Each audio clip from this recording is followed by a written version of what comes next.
informujem, pretože ak by ste sa aj vy chceli potom ešte vrátiť k tomuto webináru, tak budete mať možnosť na YouTubeových stránkach Nadácie mesta Bratislavy. Tam sú vlastne uložené všetky webináre aj z minulých ročníkov. Dobrý deň, teda oficiálne vás vítam na poslednom dni s nadáciou mesta Bratislavy. Tento posledný deň je venovaný webináru grantového programu Kultúra.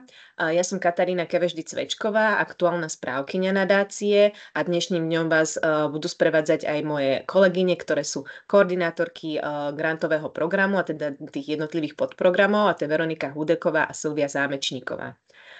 Čo sa týka úvodu, tak by som vám rada predstavila nadáciu mesta Bratislavy, aspoň tak stručnejšie. Tak Veronika, ak nám môžeš spustiť tú prezentáciu. Už ju vidíte? Ja ju nevidím.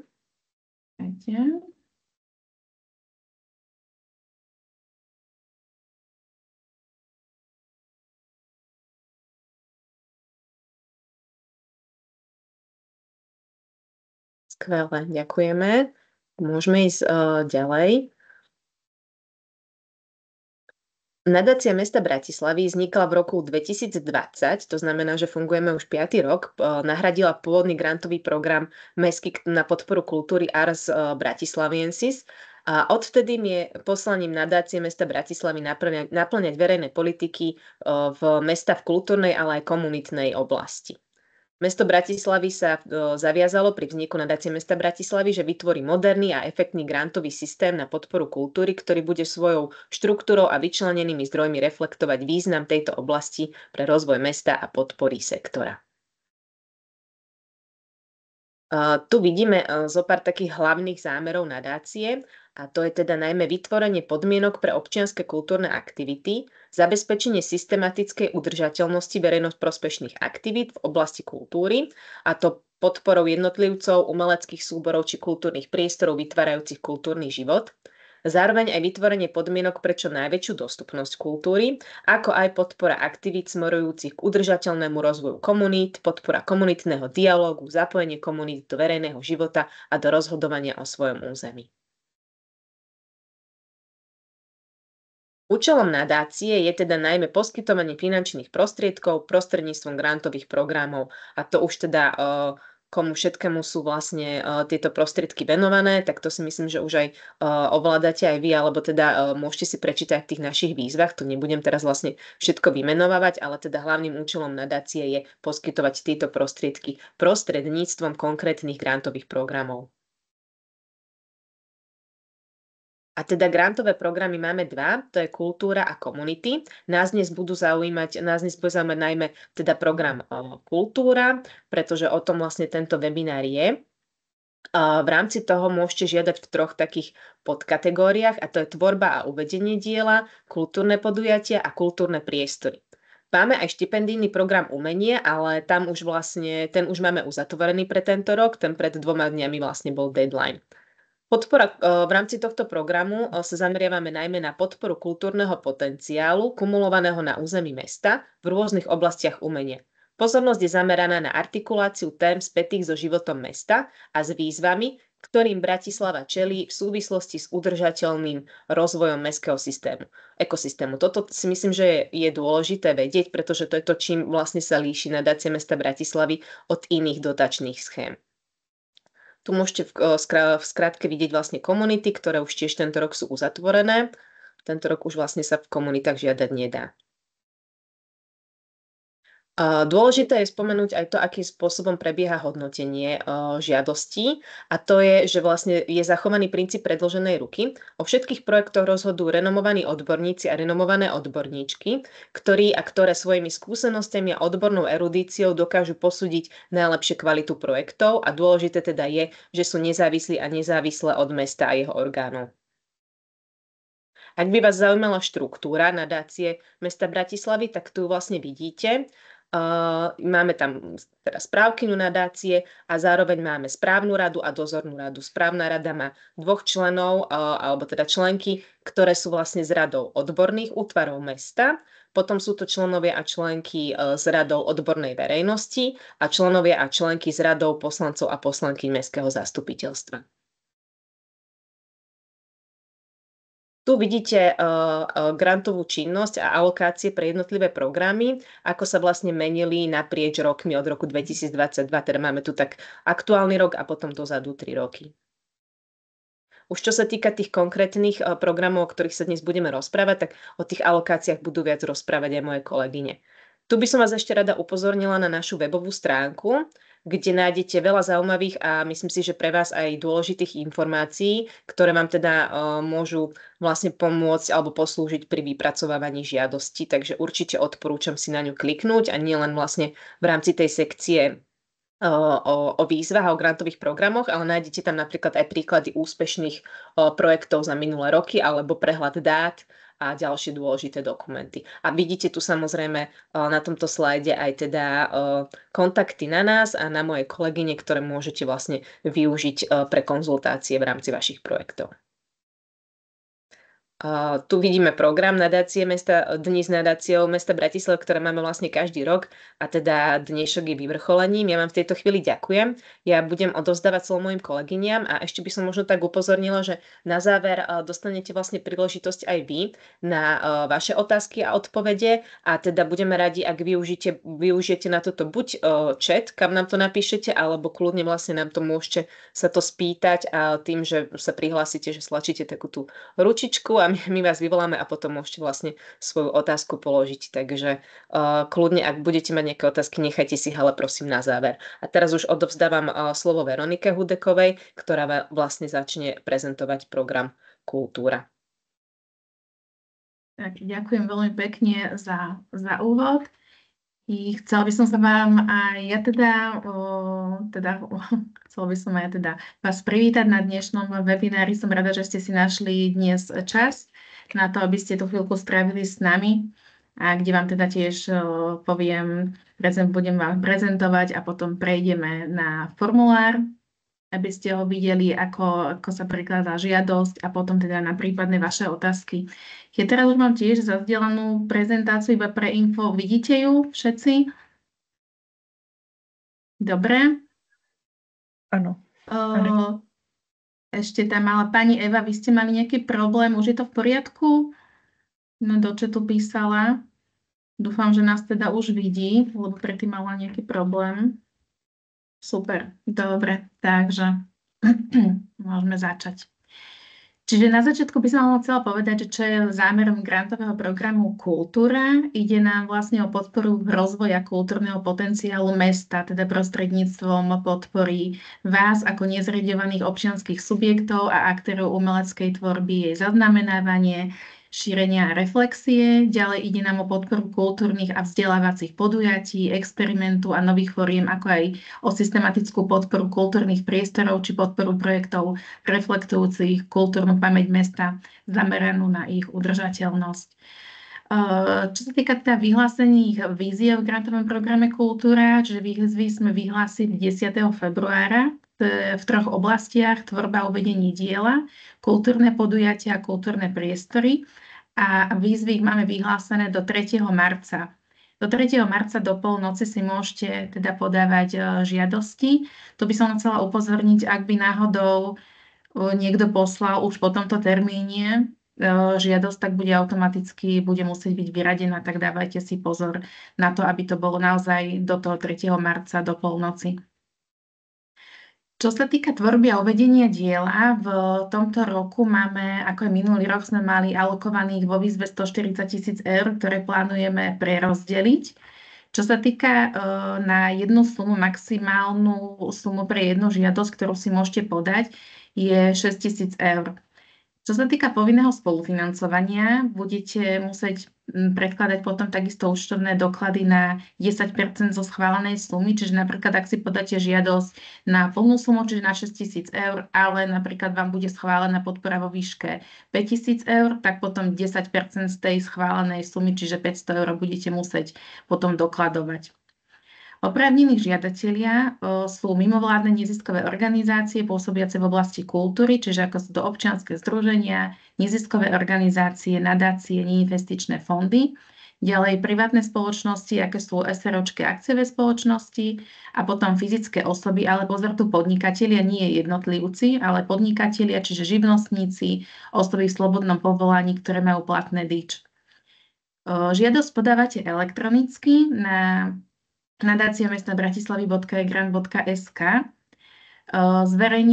Zverejnené výsledky budeme mať do 9. mája.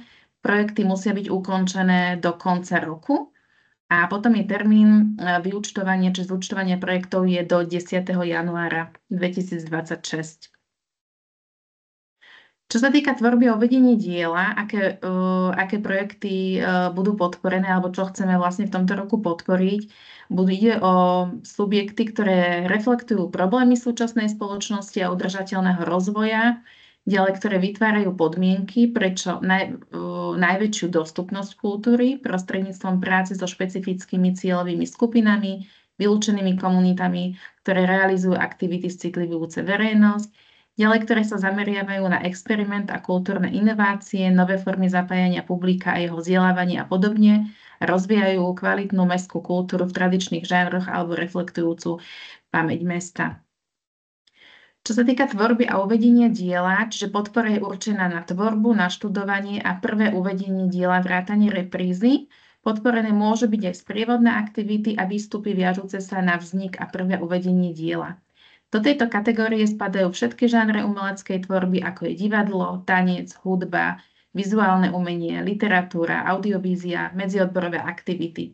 Podpora je tiež určená na realizáciu výskumných projektov a odbornú kritickú reflexiu, ktorých výsledkom je dielo.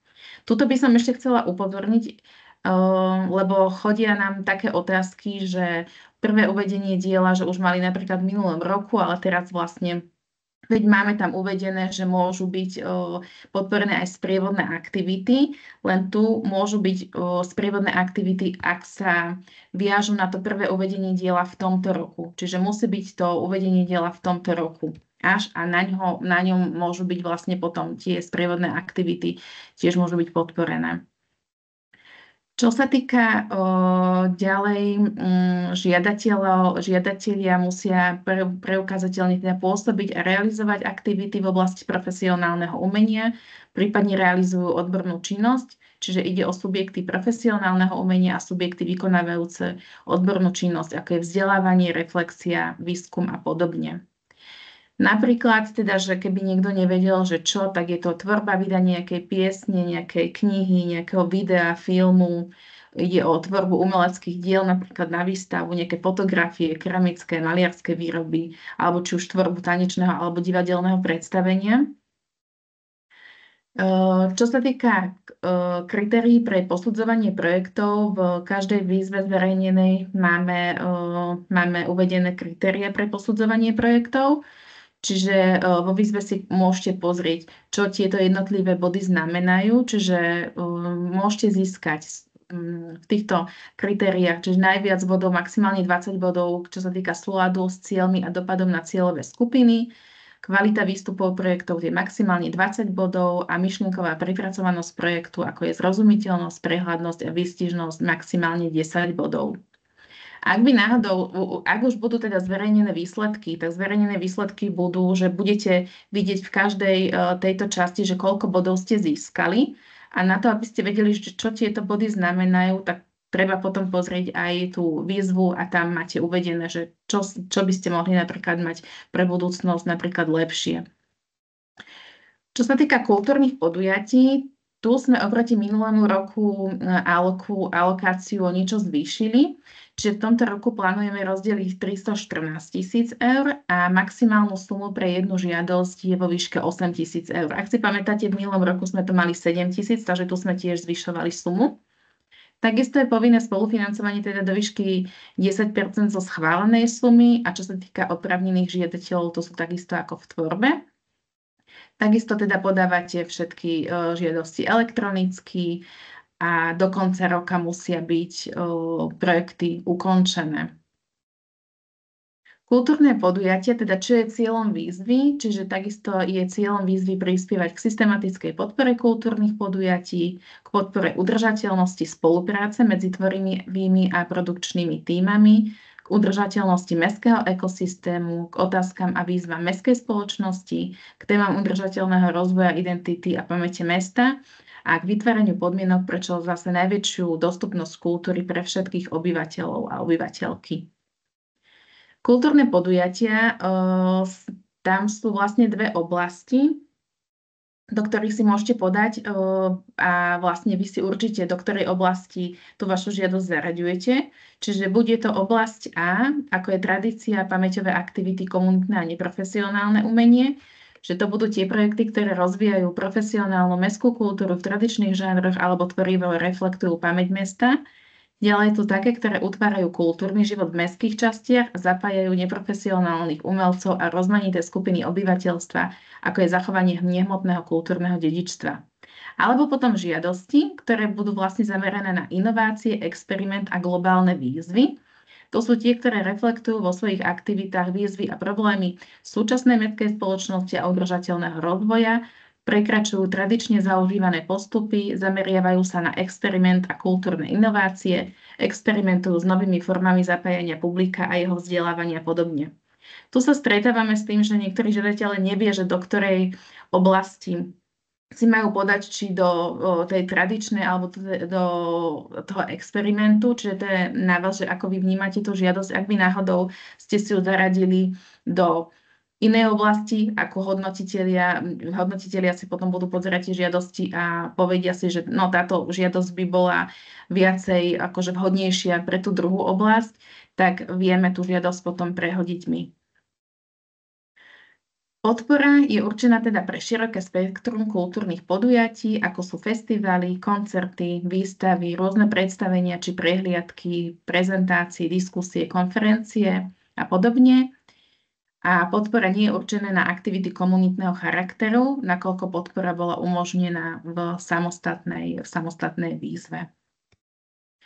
Takisto tu sú kritériá pre posudzovanie projektov, čiže súlad s cieľmi a dopad na cieľové skupiny, tam je maximálne 20 bodov, kvalita podujatia 20 bodov, alebo myšlienková prepracovanosť, ako je zrozumiteľnosť, prehľadnosť, výstižnosť, to je maximálne 10 bodov.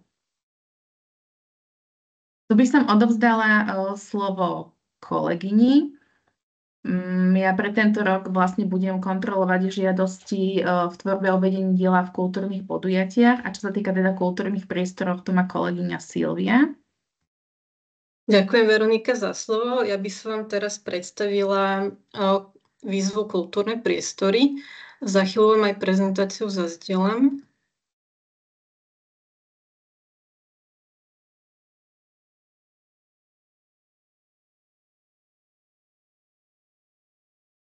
Vidíte prezentáciu, áno? Áno. Áno. Takže alokácie vo výzve na tento rok je 75 000 eur.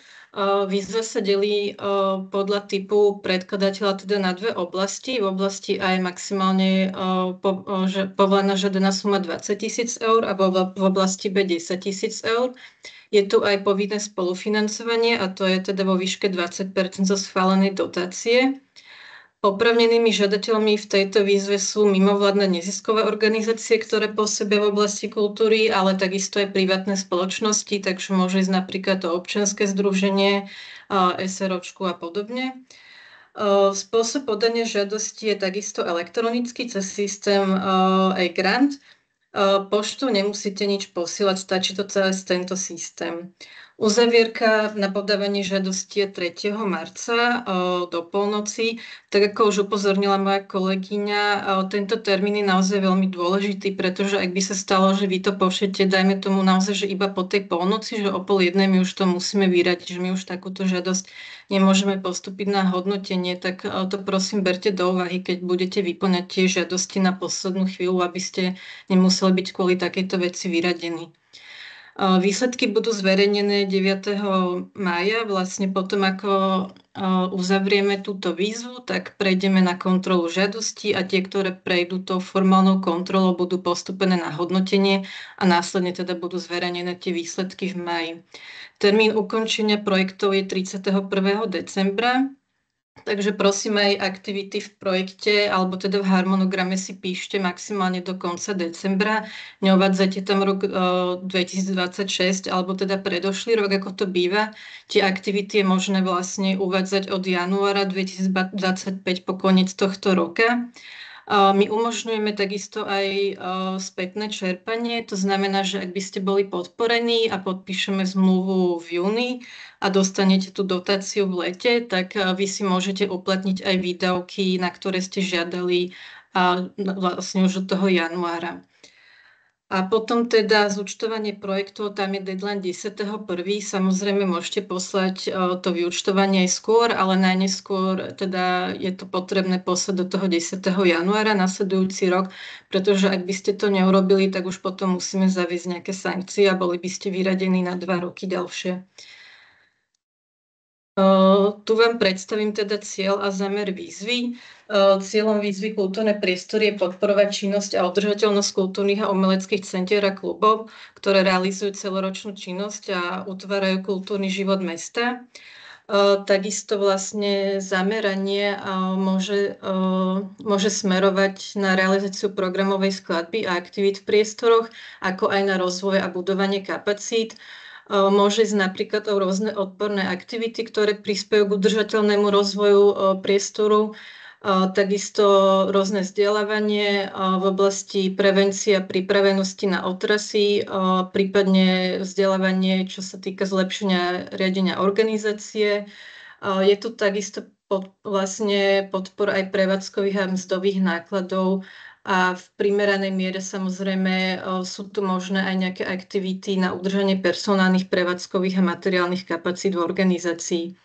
Podpora je určená pre etablované nekomerčné kultúrne priestory, ktoré dlhodobo pôsobia v oblasti kultúry a majú multižánrové zameranie, prípadne špecializované zameranie na niektoré umenia a žánre.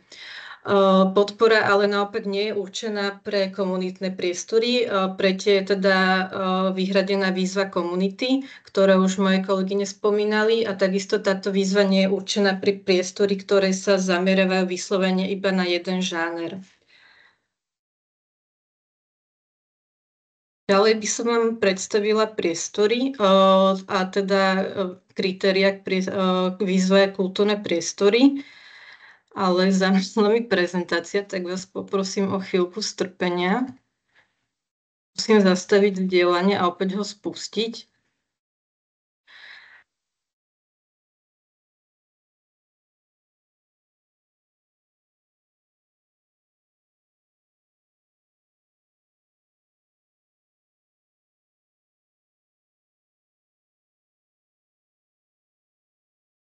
Takže kritéria pre posudzovanie projektov sú 3 hlavné. Prvým kritérium je filozofia a kvalita projektu. Toto kritérium vlastne hovorí o tom, či projekt naplňa cieľ výzvy, či je v súlade so zámerom výzvy, takisto či jasne popisuje dopady a aktivity pre udržateľnosť a rozvoj priestoru. Potom tu máme ďalšie hlavné kritérium, to je realizovateľnosť projektu a spracovanie výstupu. To znamená, že sa pozeráme na to, či je projekt zrozumiteľne popísaný, či má jasný harmonogram, či sú výstupy realizovateľné. A nakoniec teda tretie kritérium, finančná stránka, kde sa komisia pozerá na to, či je rozpočet primeraný, či je dostatočne podrobný, či sú jednotlivé položky špecifikované dostatočne a zrozumiteľne. Toto by som zdôraznila pre žiadateľov, pretože sa často stáva, že v žiadosti ten rozpočet je veľmi všeobecne a vágne napísaný.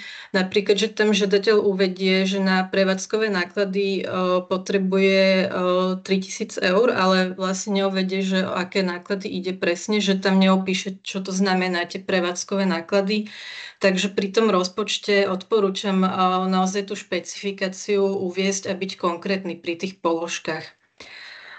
Toto je teda k výzve kultúrne priestory za mňa všetko. Ja teraz odozdám slovo naspäť mojej kolegyni Veronike Hudekovej. Ona vám predstaví ešte ďalšie základné podmienky v oblasti kultúry a takisto vám ukáže systém e-grant, v ktorom budete vyplňať tú žiadosť.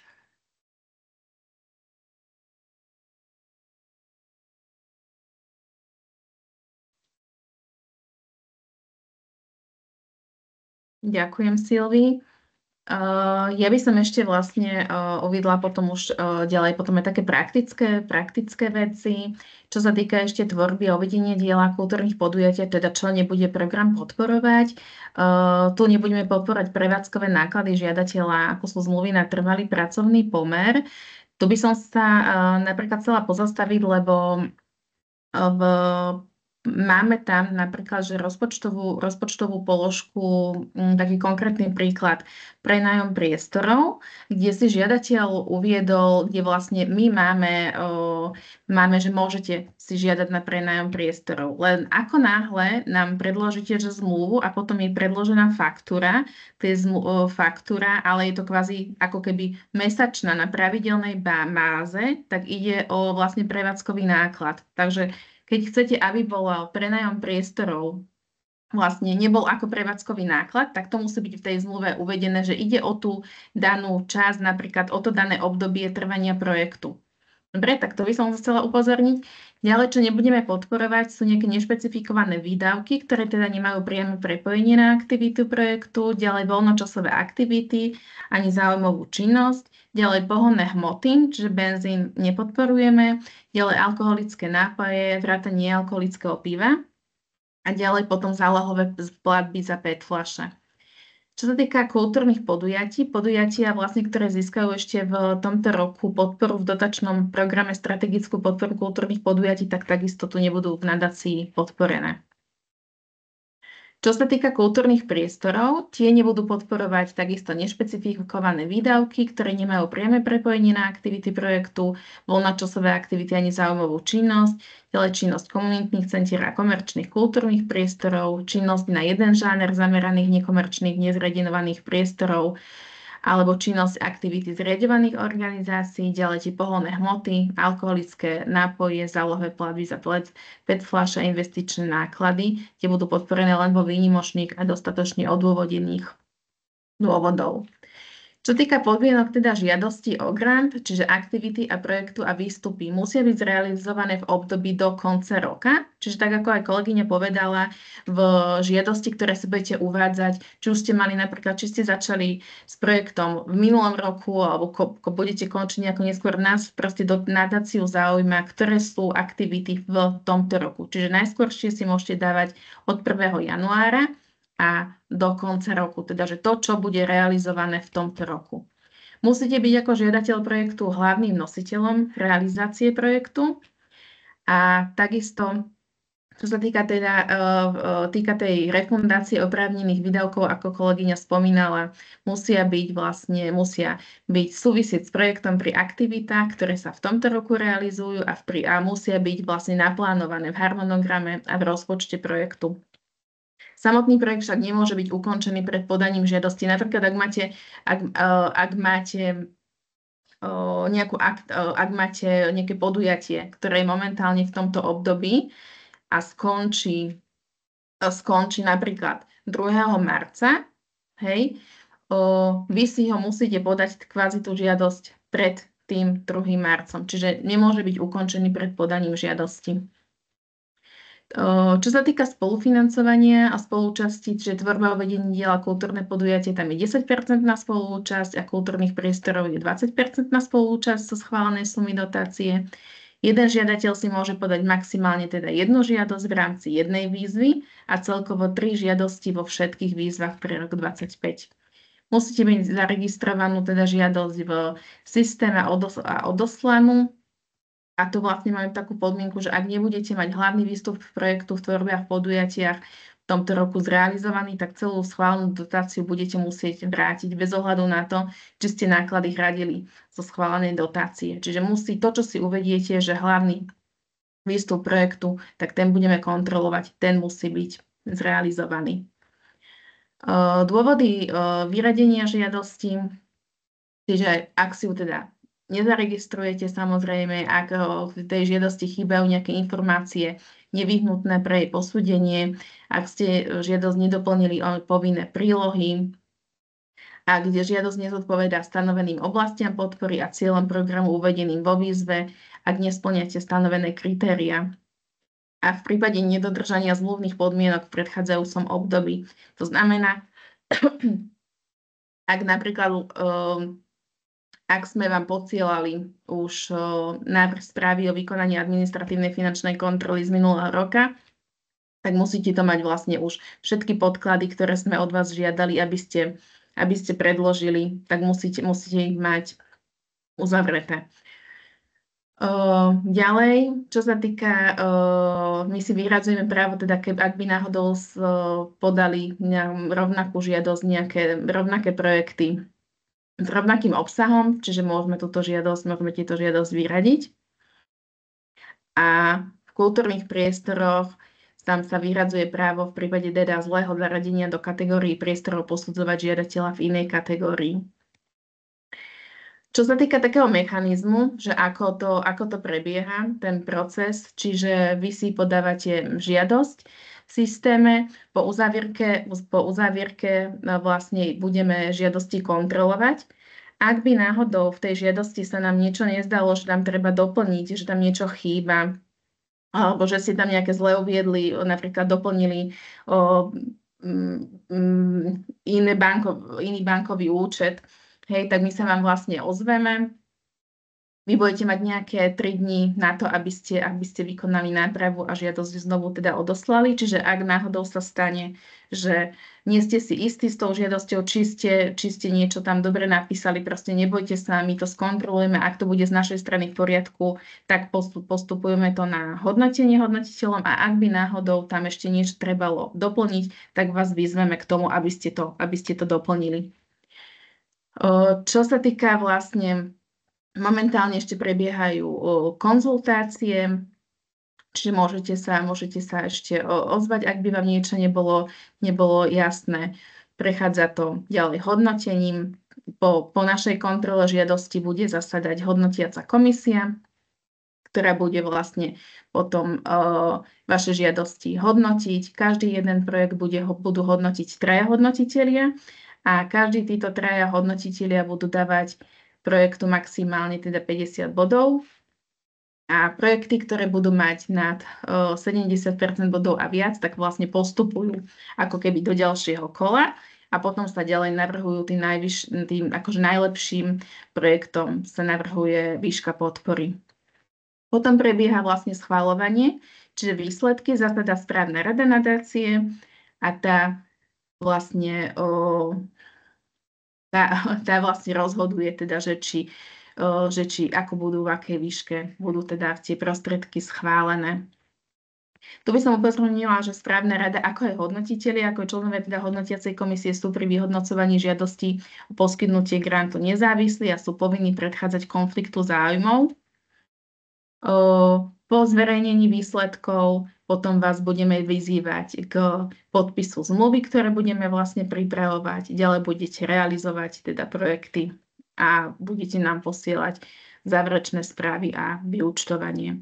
Čo sa týka potom k vyúčtovaniu, to ešte potom budeme mať pre schválené projekty budeme mať zvlášť webinár a manuál k zúčtovaniu projektov, ktorý budeme posielať. Čo sa týka teda hlavných zmluvných podmienok grantu, čiže predložíte nadácii záverečnú správu o realizáciu projektu, teda vrátane detailného vyúčtovania, teda budete ho posielať elektronicky a postpísaný ho zároveň odošlete poštou do 60 dní od ukončenia projektu, ale najneskôr však do 10. januára.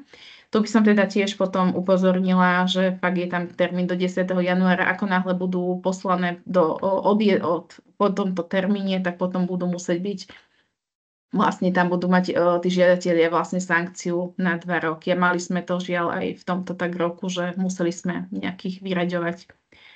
Súčasťou teda zúčtovanie je záverečná práca o vyhodnotení projektu a splnení účelu grantu, vrátanie kópií všetkých účtovných dokladov hradených z dotácií, dokumentácia o prezentácii nadácie s použitím loga a s priloženým informačno-propagačným materiálom o projekte, na ktorom teda musí byť jasne uvedený názov podporeného projektu a príjemca dotácie uvedený v podpísanej zmluve.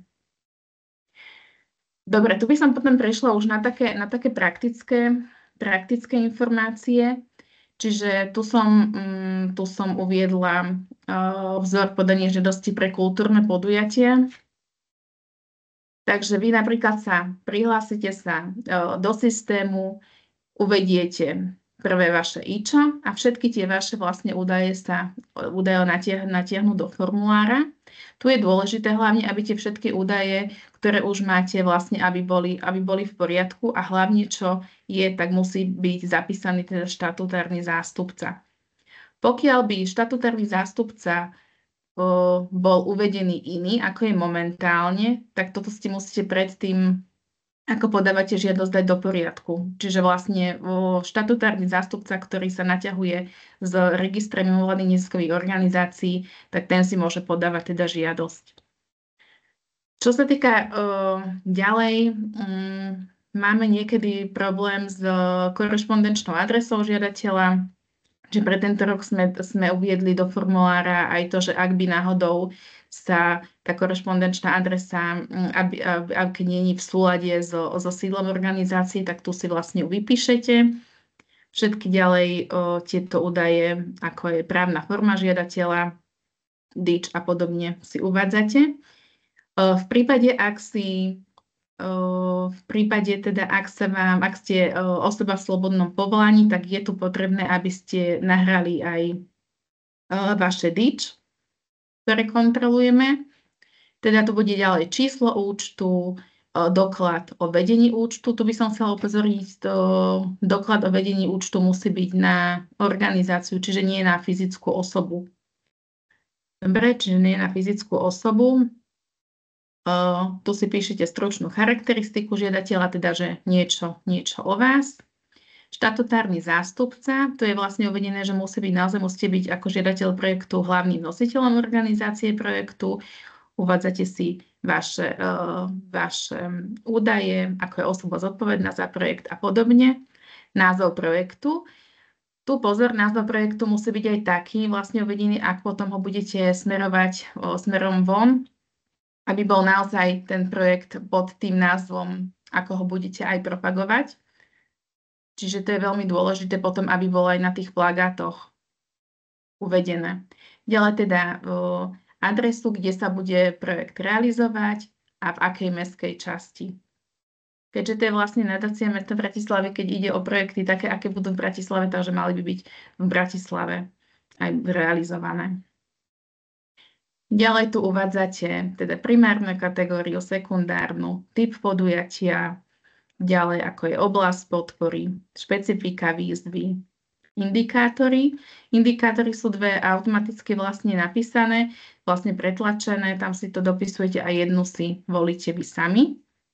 Mali sme aj v tomto minulom roku vlastne otázkou, že čo považuje nadácia ako za aké znevýhodnené skupiny alebo vylúčené komunity, tak vlastne uviedli sme, že nadácia považuje teda za znevýhodnenie zdravotné, sociokultúrne a socioekonomické znevýhodnenie. Ďalej píšete stručnú anotáciu projektu, ako je vlastne zámer a najpodstatnejšie informácie z projektu. Ďalej podrobne popíšete daný projekt, pre koho je vlastne ten projekt zameraný a podobne. Čo je vlastne oproti minulému roku vlastne tu kvázi ešte také iné, že aké sú členovia projektového tímu a máte vyšpecifikovať oblasť, za ktorú je ten člen v projektom tom týme zodpovedný. Tu si vlastne hodnotitelia, ktorí nám hodnotili niektoré projekty, tak toto im vlastne dosť chýbalo, čiže preto sme to uvádzali aj do žiadosti. Ďalej si vypisujete aktivity projektu a ich relevantné teda výstupy, čo je teda ten hlavný výstup projektu. Tu musíte vlastne uviesť, aký je ten hlavný výstup projektu, teda že čo, keď dostanete teda dotáciu, čo vlastne vám budeme kontrolovať, čo bude splnené. Propagáciu projektu, čiže ako jednotlivé máte propagačné výstupy projektu. Čo sa týka harmonogramu, čiže ako sme už spomínali, musí byť teda najskorší dátum od 1. januára, najneskôr môže byť teda do konca tohto roka. Tuto záleží od tých dátumov, ktoré si vlastne uvediete, aby boli vlastne, keď nám budete potom zúčtovať dotáciu, takže oni musia byť potom v tomto termíne aj vlastne tie, čo sa týka tie výstupy, tie faktúry podujatia musia byť vlastne zrealizované, musia to byť tie dané dátumy. Ďalej realizačný plán projektu, ako je začiatok a koniec aktivity, podobne. Ďalej máme teda uvedené v rozpočte projektu, čiže čo sú oprávnené výdavky, aby ste sa vedeli vlastne orientovať, že na čo môže byť tá daná podpora. Vlastne na čo si môžete žiadať dotáciu. V rozpočte projektu oproti minulému roku máme to trošku upravené, čiže čo je také iné, čiže vlastne je to tu preto, pretože hodnotitelia vidia väčšinou žiadosti, alebo keď pozerajú rozpočty projektov, tak často sú tie rozpočty také všeobecné, že ich zaujíma, že čo presne ide na tú, čo chcete, aby bolo vlastne tá dotácia, na čo priamo vlastne by bola viacej špecifikovaná. Čiže na tomto by ste si mali dávať naozaj akože viacej záležať, že napíšte do rozpočtu projektu špecifikáciu, čiže na čo konkrétne chcete tú dotáciu využiť, akú tú sumu danú použijete, na čo teda tú danú sumu požadujete a potom už vypisujete iba vlastné alebo iné zdroje. Ale do tejto časti píšte naozaj to, čo z tej dotácie chcete vlastne platiť. Tu sa vám uvedie požadovaná suma, aké sú celkové náklady na projekt a komentár k rozpočtu. V tomto komentári k rozpočtu tam si potom dopíšte, aké máte, čo zahrňajú tie vlastné alebo iné zdroje. Vlastne celkový rozpočet. Ešte možno by som chcela, že upriamiť pozornosť, napríklad hodnotitelia vidia, že keď sledujú teda ten rozpočet, ako si uvádzate, že ak máte nejaké spolufinancovanie z iných zdrojov, že nesedia im tie rozpočty, že napríklad uvidú si žiadatelia rozpočet iba na výšku, chcem 5 500 eur je povinné spolufinancovanie, tak dajú si tam rozpočet iba na 5 500 eur, ale zvlášť si potom uvádzajú to spolufinancovanie, že dostanú napríklad, ja neviem, z FPU nejaké peniaze a neviem, z ďalších nejakých dotačných schém a potom sa pýtajú, že na čo vlastne si žiadate dotáciu z nadácie, keďže ten rozpočet vlastne není v súlade s tým, čo už vlastne ste dostali. Čiže na toto by ste sa mali zamerať. Aby to bolo vlastne, aby ste tam nepísali iba, aby ste tam písali aj o tých vlastných alebo iných nákladoch, ktoré vlastne celkový ten rozpočet, ktorý celý ten rozpočet, aký projekt teda má. Ďalej, potom teda ďalšie iné v tomto proti minulom roku, čo sa týka vstupného, že či na tom vašom podujatí, či sa uhrádza aj nejaké vstupné, či áno alebo nie, ako máte typ vstupenky v prípade, že áno a za čo asi ju budete teda predávať, že koľko stojí tá cena a aké očakávate výnosy zo vstupného a z predaja.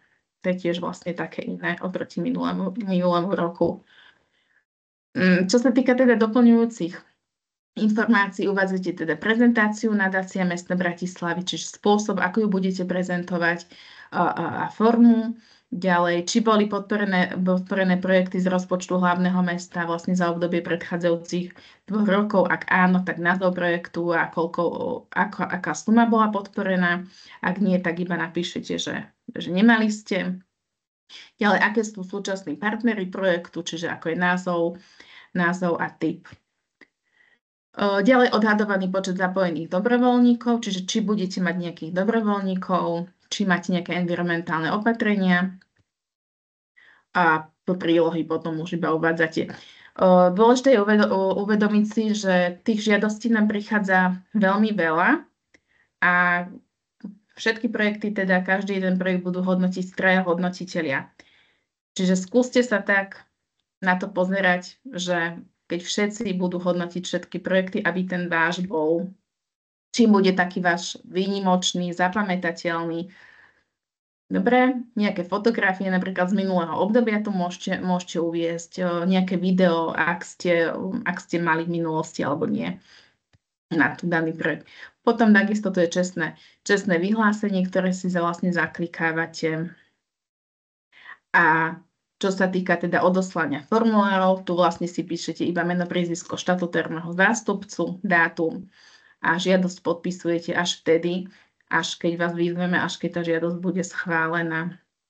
V prípade, ak náhodou vám na konci žiadosti alebo formulára vystúpia sa nejaké takéto červené vetičky zobrazenia, to znamená, že ste tieto údaje nesprávne zadali do systému, čiže je ich potrebné sa vlastne k ním vrátiť a ich zadať, lebo keď tam vám niečo bude chýbať alebo zle budete mať, tak vám to vlastne tú žiadosť nepustí a neodošle.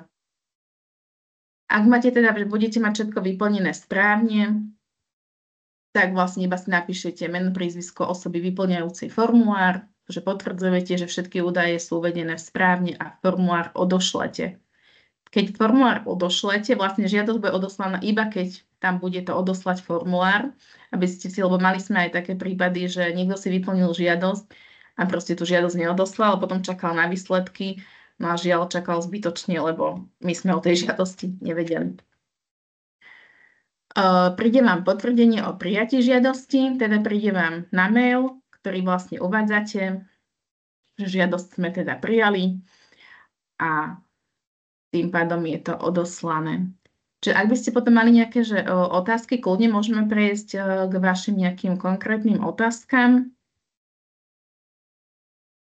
a nejakým, keď máte, či by som ukončila prezentáciu.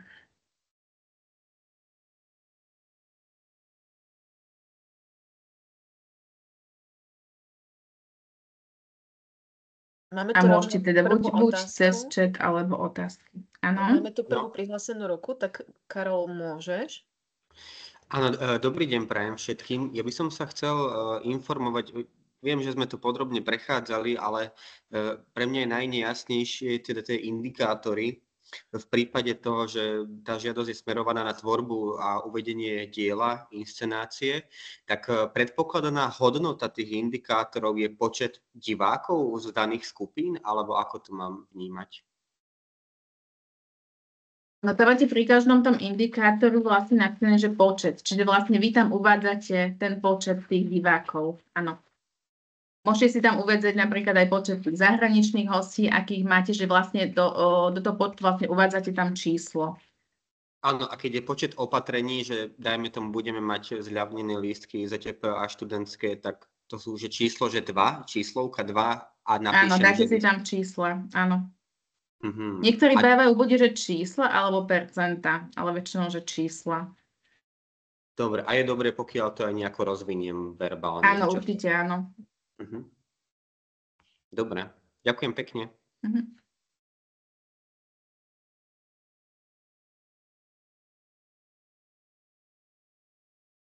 Áno, nech sa páči, môžete sa pýtať. Aha, dobrý deň.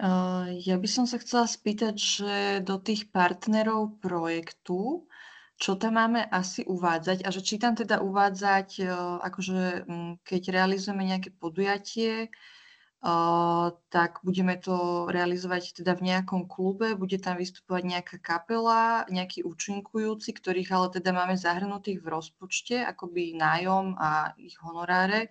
Tak sú toto napríklad, že tí partneri projektu, alebo ako tomu mám rozumieť? Áno, môžete tam ich dať do tých partnerov, že vlastne uvediete, že kto s vami ide do toho projektu.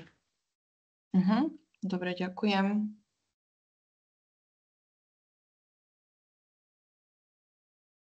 Nech sa páči, ďalšia otázka.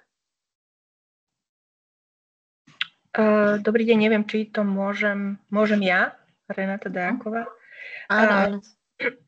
Takže ja by som sa chcela spýtať tiež na tých partnerov. Ja som to chápala tak, že partner je, povedzme, ak my robíme nejaký festival, tak partner môže byť nejaký iný festival alebo nejaký priestor, ktorý nám poskytne, ale nie účinkujúci. Takže napríklad môže byť našim partnerom festival Novotvar alebo iný v Bratislave prebiehajúci festival, kde tiež budeme mať nejaký výstup. Áno. Je to možné? Takto, ako uviesť partnera, iný festival alebo iné podujatie, inú organizáciu? Áno, tam môžete samozrejme, že uvádzať vlastne všetkých tých partnerov, ktorých máte. Lebo napríklad, čo sa týka takých tých doplňujúcich informácií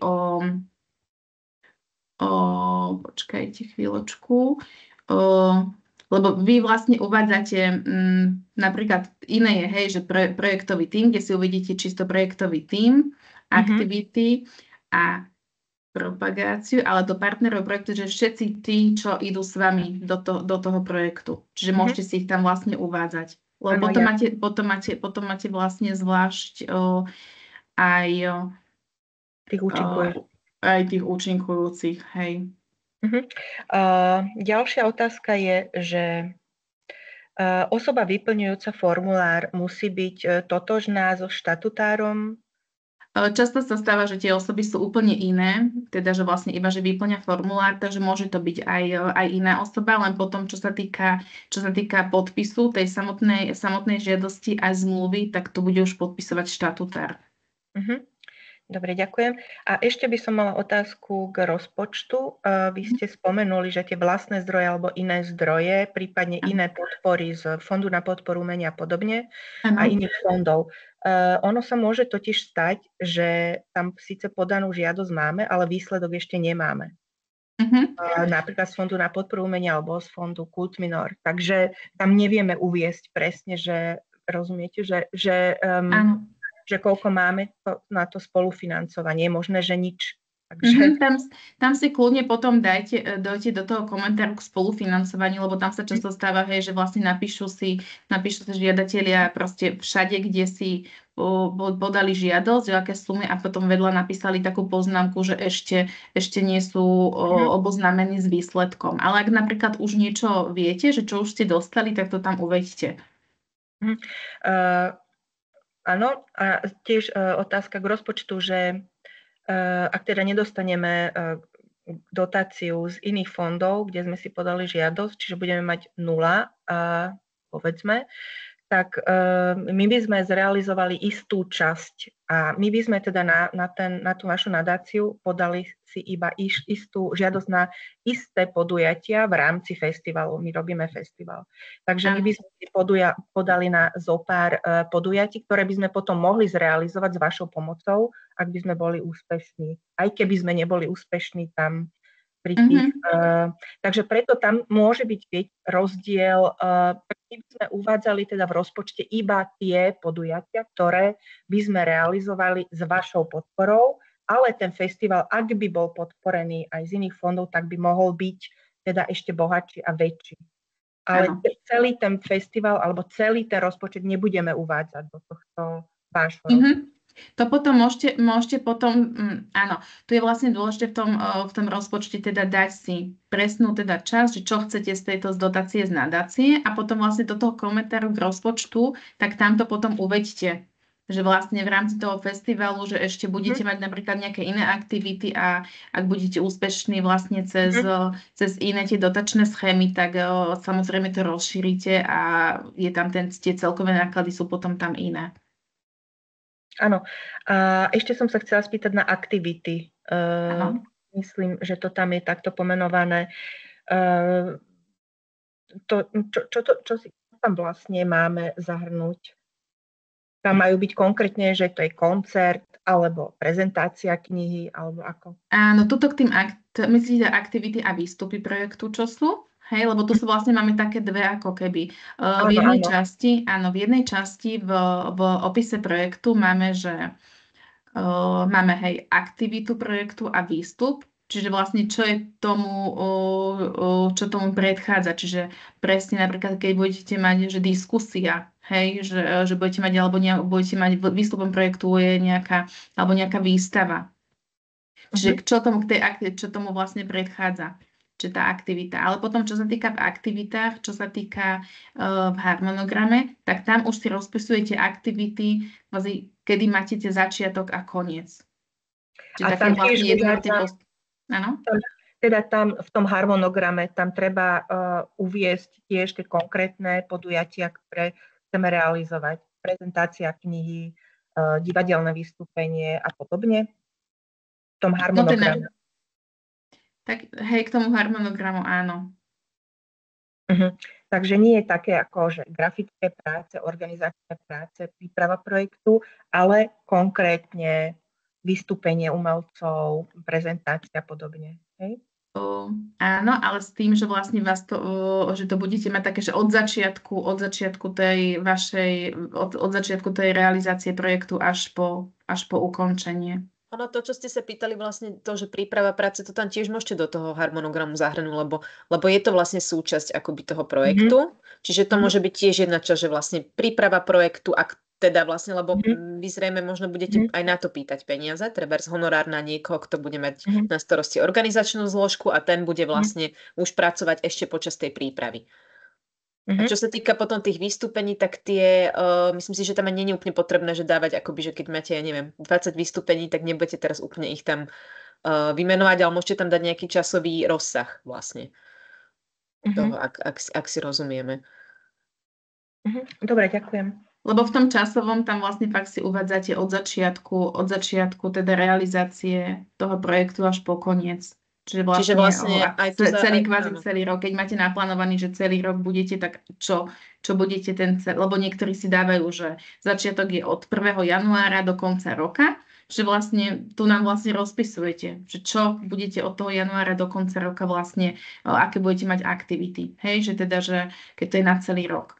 A podľa toho potom záleží aj od týchto dátumov, lebo napríklad ak si dáte, že začiatok realizácie projektu, že od mája do júla, tak v tomto období je potom možné iba teda si zdokladovať vlastne tú čerpanú dotáciu, čiže aby to bolo, že presne odtedy do vtedy, že my máme, že budú refundované prostriedky a že môžete využiť dotáciu od januára do konca roka, lenže záleží tak, ako si to uvediete v tomto harmonograme. Čiže ak si uvediete, že od mája do júla budete mať vlastne celý ten daný projekt, tak nemôžete si pred začiatkom, že pred májom tam potom nám dať nejakú zmluvu alebo nejakú faktúru, že na toto si chcete, vlastne ste čerpali dotáciu, lebo to nesúvisí s tým harmonogramom, aký tam máte uvedený. Dobre, ja sa priznám, že mne to úplne jasné nie je, ale možno si zavoláme k tomu ešte zvlášť. Ja nechcem zdržovať. Ďakujem. Teraz myslím, že je na rade Veronika Odysseus. Má zdvihnutú ruku. Aha, ja som sa už pýtala predtým a asi som to neodklikla. Dobre, v poriadku. Tak je teraz na rade Tatiana Kubišová. Dobrý deň, zdravím vás. Ja sa chcem spýtať, ja si chcem čerpať dotáciu na knihu. A som živnostníčka, a píšem, ale vydali to iné vydavateľstva, ale toto by som si chcela sama vydať. Takže či to je možné? Lebo akože v rámci tej živnosti, ja sa živím komunikáciou, tam nemám akože, mám tam aj vydavateľskú činnosť, jednu zo živností otvorenú, že či je to možné? Môžete. Lebo ako živnostníci sú ako oprávnené osoby, čiže môžete si podať žiadosť a tam vlastne potom uvediete v tom rozpočte projektu, teda na čo konkrétne si žiadate tú dotáciu, čiže môžete tam mať vlastne na to teda vydanie, propagačné materiály, spotrebný materiál a podobne. Dobre, takže výstupom je kniha a treba tam zorganizovať aj podujatia, predpokladám nejaké čítačky v knižniciach napríklad, v škôlkach, školách. Dalo by sa to, lebo ja mám knihu pre deti.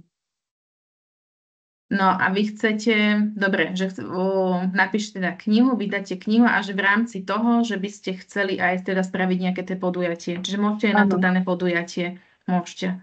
A tam si to vlastne uvediete. Dobre, ďakujem pekne. Ako ste hovorili ďalej s tým účtom, čiže keď som živnostníčka, potrebujete potvrdenie na podnikateľský účet. Áno, tam by mal byť podnikateľský účet. A tá dotácia sa zdaňuje potom, alebo nie? Nie. Dobre, ďakujem veľmi pekne. A ešte som sa chcela spýtať, a tá výška dotácie, o ktorú každý asi bude žiadať, tých 6 000 eur, môže sa stať, že dáte napríklad 500 alebo 1 000 eur na ten projekt? Nie, minimálne také, že minimálne 1000 eur, ale nechceli by sme ísť pod polovičku žiadanej sumy. Tak uvidíme, koľko projektov, akých dojde, čiže minimálne 1000 eur, ale chceme tak, že aby sme nešli pod polovičku žiadanej sumy. Ďakujem. Ono to bude závisieť potom aj už od tej konkrétnej komisie, od počtu projektov, akoby tých premenných je tam veľa. Jasné, ja rozumiem, len keď ako kniha je nákladná vec, hej, keď tam dám, či je záväzný počet kusov, keď tam dám, lebo musím urobiť kalkuláciu. A keď mi to vidie na tých 6 000 a že ako by sa to potom Vy si riešilo. potom môžete ten rozpočet ešte upraviť na základe toho, akú sumu dostanete. Dobre. Čiže to, čo je v super. žiadosti, ešte nie je úplne akoby záväzné, keď vlastne bude tá žiadosť schválená. Dobre. A v rámci tej žiadosti si môžem dať také položky ako ilustrátorka, grafický dizajn, tlač.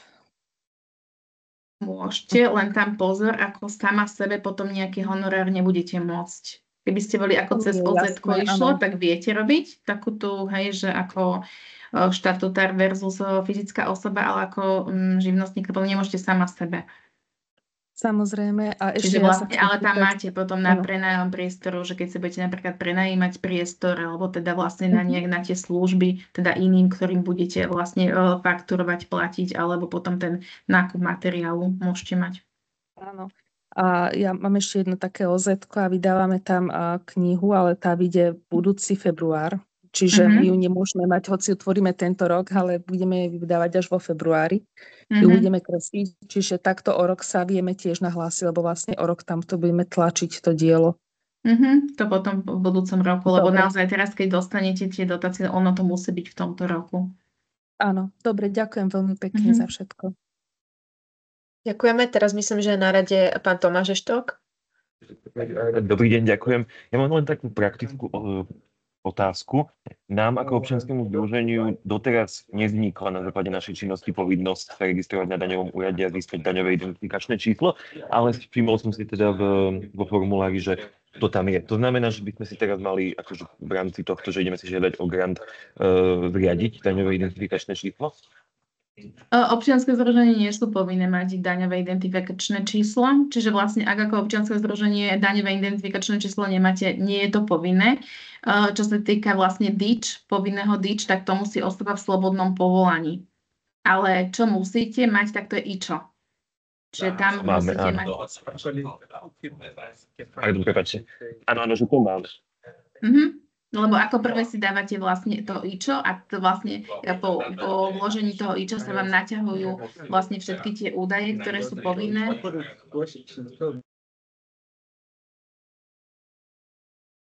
Neviem, prepáčte, som v hlučnom prostredí, ospravedlňujem sa, ale ďakujem, odpovedali ste mi. Ďakujem veľmi pekne. Ďakujeme. A teraz ešte Zuzana Petrovičová Bystrická. Áno, ďakujem. Chcem si teda overiť, vraveli ste, že rozpočet si môžeme upraviť potom na základe schválenej žiadosti, takže napríklad, keď do grantu by sme napísali 3 koncerty, pri ktorých žiadame teda o podporu, ak teda dostaneme z grantu peniaze, z ktorých vieme pokryť len organizáciu 2, tak je to v poriadku, alebo musí vo výstupe teda byť všetky 3 koncerty? Keď tam máte vlastne uvedených viacej, tam je dôležité, že hlavne ten hlavný výstup kokosy, tak hlavný výstup si dajte minimálne jeden.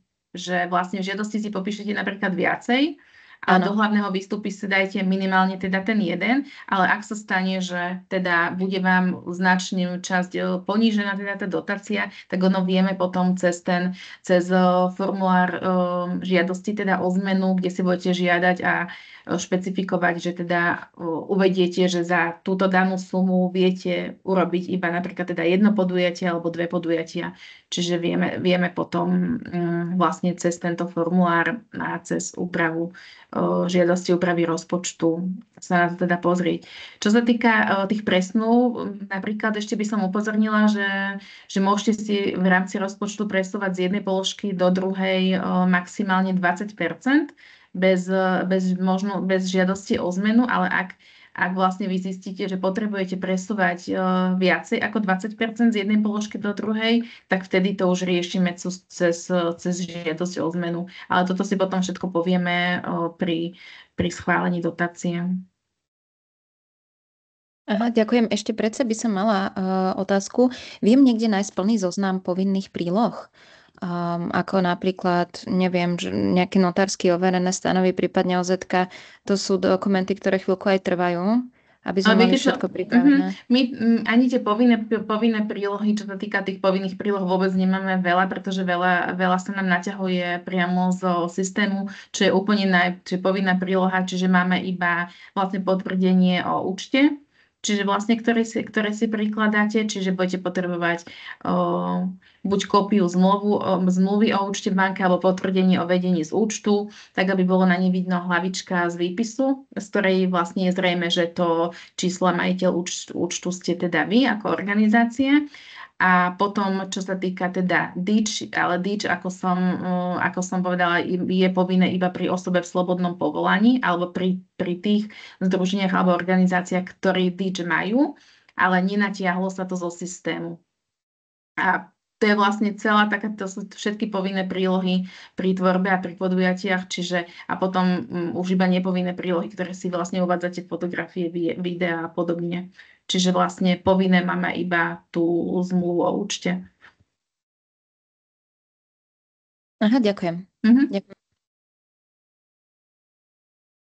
Potom máme ešte v čete 2 otázky. Pozriem. Môžem prečítať. Dobrý deň, chcem sa spýtať, ak by sme žiadali podporu na výstavu a súčasťou by boli aj workshopy alebo tvorivé dielne, je možné žiadať aj na tieto sprievodné aktivity výstavy? A ešte ďalšia otázka, ak by si náhodou nejakí autori z výstavy, nezávisle od nášho OZ, žiadali o grant na tvorbu, na vytvorenie diela, na našu výstavu, je to stret záujmov? Treba to autorom prizvukovať, že takéto niečo nie je možné? Ďakujem. Čiže na tú teda prvú časť otázky, áno, môžete si teda žiadať na podporu výstavy, súčasťou samozrejme aj workshopy, lebo vlastne v tej jednej žiadosti, ktorú si vlastne píšete, tam v rámci tých daných aktivít si napíšete, že teda chcete teda aj na výstavu dotáciu, aj na workshopy alebo tvorivé dielne, čiže to sú ako tie sprievodné aktivity výstavy, tie sú úplne v poriadku. A teraz tá druhá časť, teda ono na vytvorenie diel na našej výstave je to stret záujmov. Ono, ak by bol nejaký, že slobodný umelec, asi takto predpokladám, že ktorý si vlastne žiada na tú svoju časť, na to uvedené dielo môže, ale vy by ste ho... Lebo mali sme aj také, len ono potom aj čo sa týka toho rozpočtu, nemôže to byť dvakrát vlastne ako keby financované z toho istého. Čiže ono, ak si budú žiadať niečo na tú, budete vystavovať, tak vlastne tam ten rozpočet bude v poriadku, lebo vy ho nebudete platiť za to vytvorené diela, keď on na to dostane dotáciu. Aspoň takto chápem, že to je tá otázka. Áno, viete to teoreticky nakombinovať, že ak si oni vypýtajú vlastne na tú tvorbu toho diela a budú tam mať aj tú prezentáciu, tak vy ho môžete odprezentovať v rámci vašich aktivít, ale nebudete mu už dávať vlastne honorár za tú prezentáciu, ak ju on bude mať v tom svojom projekte. Ale on vám zasa nemusí napríklad zaplatiť nájom. Môže to byť akoby taká kooperácia, ale nemôže byť vlastne presne ako povedala kolegyňa, že nemôže byť vlastne tá jedna vec zaplatená dvakrát. Potom tu máme otázku, ak je vyúčtovanie potrebné do 60 dní, počíta sa o to od vyhlásenia výsledkov alebo od ukončenia, ak projekt bol ukončený napríklad už v marci. V tomto prípade je potom taká kvázi výnimka, pretože vlastne v tom čase, keď vy už ukončíte v marci daný projekt, my budeme vedieť až v máji nejaké výsledky. To znamená, že my v máji až budeme vedieť výsledky, keď sa budú pripravovať zmluvy.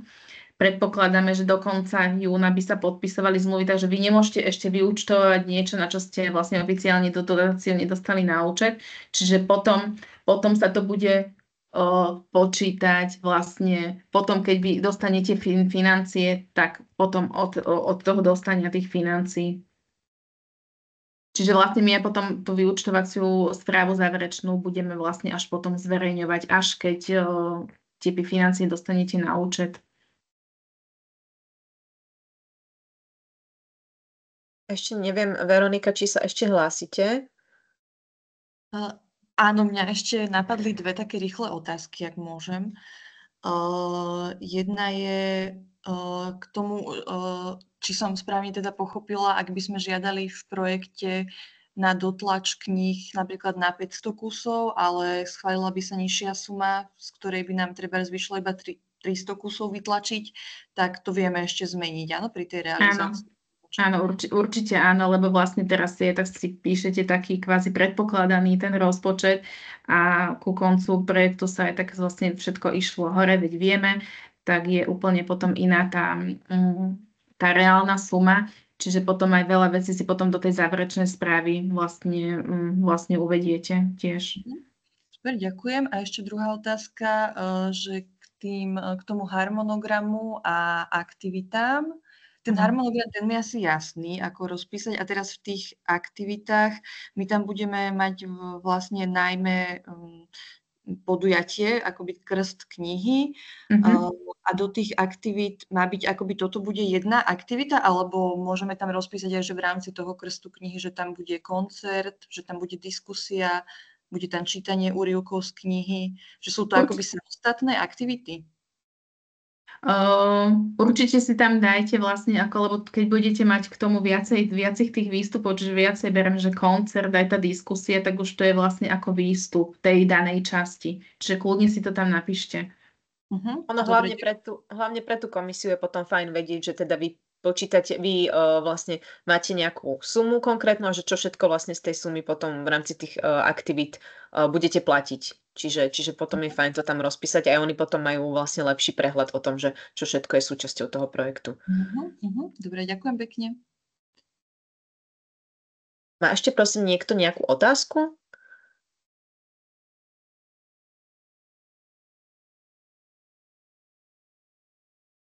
Kľudne, ak by boli potom ešte teda nejaké otázky, tak kľudne sa môžete so mnou skontaktovať. Ono naozaj, že je potrebné teda odoslať tú žiadosť v systéme, potom prechádza nami tá kontrola tej žiadosti, ak by naozaj bolo niečo úplne, že neviem, si nám dalo, že cestné alebo čo, tak určite vám tú žiadosť otvoríme, teda určitú tú časť z tej žiadosti, ktorá nám nie je jasná alebo ktorú by trebalo doplniť. Väčšinou sa stáva, že čo je také, že ľudia si dajú napríklad iné potvrdenie o číslo účtu úplne iné, ako si tam uvedú. Hej, takže to je také, že medzi tými, že je také nesprávne, že sa vracia tá žiadosť, alebo hlavne sa vracia žiadosť, ak je ten harmonogram nie je správne teda uvedený, že napríklad ak máte začiatok realizácie, čo viem, 1. marca alebo 1. januára a aktivitami začnete až o nejaké 3 mesiace. Teraz, čo sa týka harmonogramu, keď hovorím, že v harmonograme je začiatok realizácie projektu, dátum ukončenia projektu a začiatok máte 1. január a v aktivitách si dáte prvú aktivitu až napríklad 1. júna. Čiže naozaj, ak si dávate, je tam potrebné aktivity v harmonograme popísané, aby boli také, aby boli v súlade s tým vyššie uvedeným harmonogramom. Čiže prvá aktivita musí byť, aby bola v súlade so začiatkom realizácie projektu a posledná aktivita, aby bola v čase toho ukončenia realizácie projektu. Potom väčšinou bývajú také, že vrátené žiadosti, alebo na opravu, čo sa týka teda rozpočtu. Keď v tom rozpočte to nie je nejako jasne uvedené, tam si dajte pozor, aby ste nepísali iba tak vlastne všeobecne, ale dajte si na tomto záležať, aby ste naozaj rozpísali, na čo konkrétne tá vaša vlastne dotácia by mala ísť, lebo tu naozaj tí hodnotitelia vidia, alebo u väčšiny, hej, že je to moc všeobecné, že či to je teda naozaj, že to tí vlastne žiadatelia moc nerozpisujú a hlavne pozerajú aj na to, že či ste si tam uviedli aj iné náklady, aby tam nebolo proste iba napísané presne, že 5 000 žiadate dotáciu, 500 uvediete spolufinancovanie a celkový rozpočet je uvedený iba na 5 500 eur, lebo tam nevidia tie nejaké iné náklady, pokiaľ ich máte a ak máte teda uvedené z toho spolufinancovania, že dostanete nejakých viacej financií, čiže čo sa týka toho rozpočtu.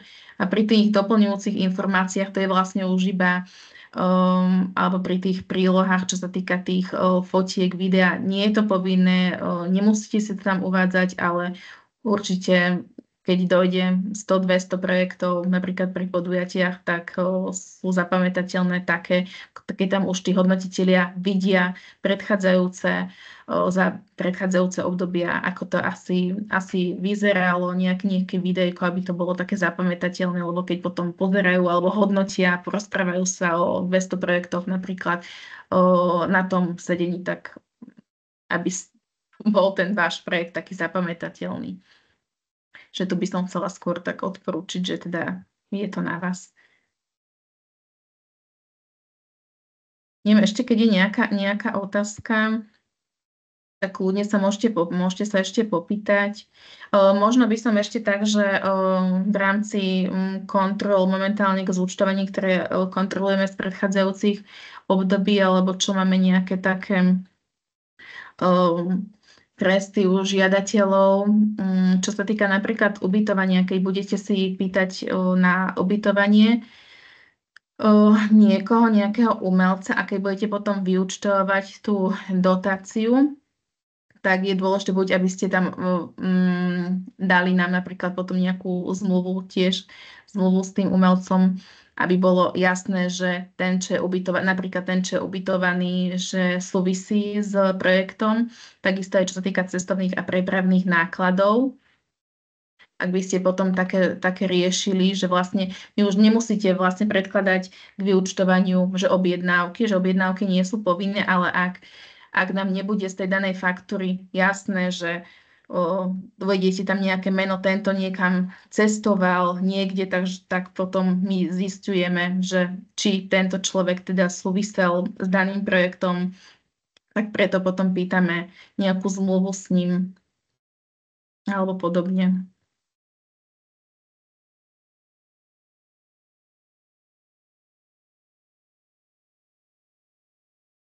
Kľudne sa ešte pýtajte, keď niekto má nejakú otázku. Áno, Veronika.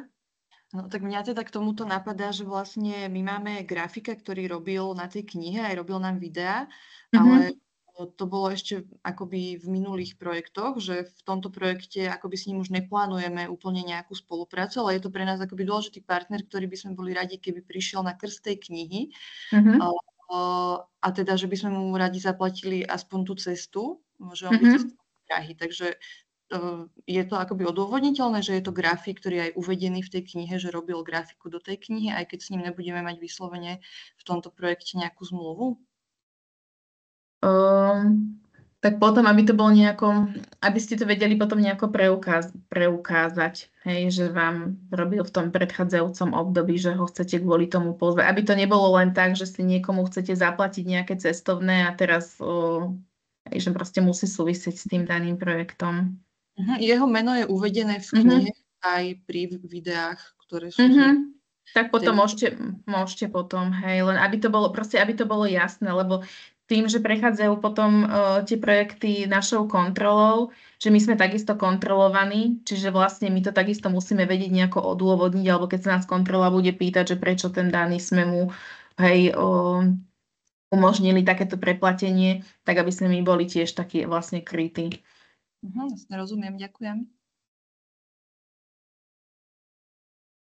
A potom napríklad iba teraz vlastne možno iba z takého, čo momentálne riešime nejaké vyúčtovania.